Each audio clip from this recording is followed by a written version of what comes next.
partir de 9h.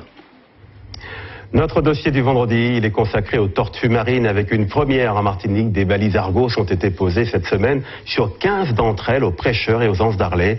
Une opération conduite par des chercheurs du CNRS, l'objectif étant de faire un relevé précis de leur déplacement. Jacques Delblanc. C'est ici, dans la baie de Grand-Anse, juste à côté des anses d'Arlet, que des chercheurs du CNRS et des plongeurs ont jeté l'ancre pour une mission d'une semaine de marquage et de bagage des tortues marines, principalement les vertes. Les conditions de navigation sont idéales. On va faire 2 groupes de 4 et l'idée c'est d'être vraiment perpendiculaire à la plage. Donc on va ratisser, on est 4. Sidney est l'un des 8 plongeurs chargés d'aller repérer et de remonter les tortues à la surface. Dès qu'on en voit une, on signale, on la suit, on attend qu'il y ait un attrapeur, donc toi et Nico et moi dans le groupe. L'opération est extrêmement délicate. L'animal ne doit être ni blessé, ni trop stressé pour la suite. Et les plongeurs, quant à eux, doivent éviter les coups de nageoire.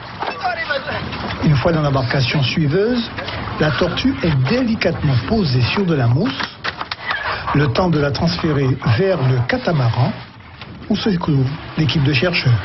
L'objectif premier, c'est de faire une étude sur le comportement alimentaire des 2 espèces, aussi étudier leurs domaines vitaux, tous leurs besoins spatiaux, et en parallèle de ça, faire une étude aussi sur la sélection des zones d'alimentation, notamment pour la tortue verte, qui est une tortue herbivore et qui se nourrit de phanérogame. Or, on sait qu'en Martinique, il y a une espèce de phanérogame invasive et il serait intéressant de savoir si les tortues vertes se nourrissent de cette espèce ou d'une autre espèce déjà locale. C'est la première prise de la journée. La veille, 11 tortues ont été sorties de l'eau par les équipes afin d'être baguées, marquées. De plus, les chercheurs avaient apposé des balises sur le dos de certaines d'entre elles.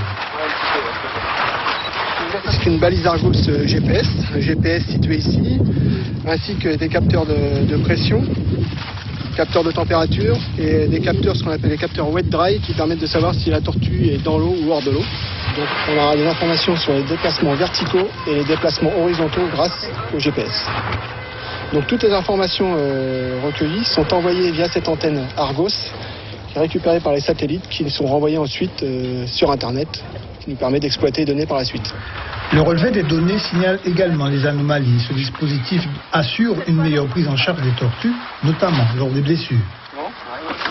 Souvent, c'est qu'elles sont prises dans des filets de pêche, ou alors qu'elles ont un hameçon, un filet qui les entrave dans leur nage. Ensuite, on peut également trouver des tortues qui n'ont pas de blessures apparentes, qui sont épuisées, qui n'arrivent plus à nager. Donc on les récupère et on voit si elles n'ont pas ingéré un sac plastique ou qu'est-ce qu'ils peuvent faire. Mais c'est vrai que oui, la pollution, c'est un gros facteur de mortalité, puisqu'elles ingèrent les sacs plastiques en les prenant pour des méduses et qu'ensuite ça leur crée des occlusions intestinales et elles meurent à petit feu. Jusqu'au bout, l'opération a été délicate tant pour les chercheurs, les plongeurs, que les tortues. Elles ont toutes été relâchées dans leur milieu naturel où elles seront désormais suivies à la trace.